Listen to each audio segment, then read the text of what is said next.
ODS 15. Vida d'ecosistemes terrestres. D'aquest ODS vam parlar a diferents espais de la nostra escola. A l'hort, a l'aula i també al gimnàs, on vam fer tot un seguit de proves esportives, motrius i lúdiques, atorgant al nostre aprenentatge dinamisme i globalitat.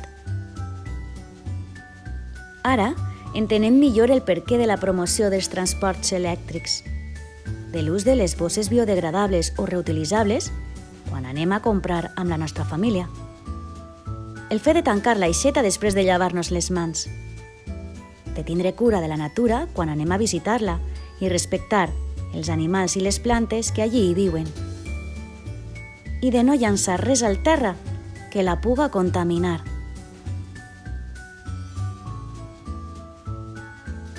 Tot això i moltes altres coses boniques que fan que la convivència de persones, plantes i animals al nostre planeta siga més respectuosa i conscient.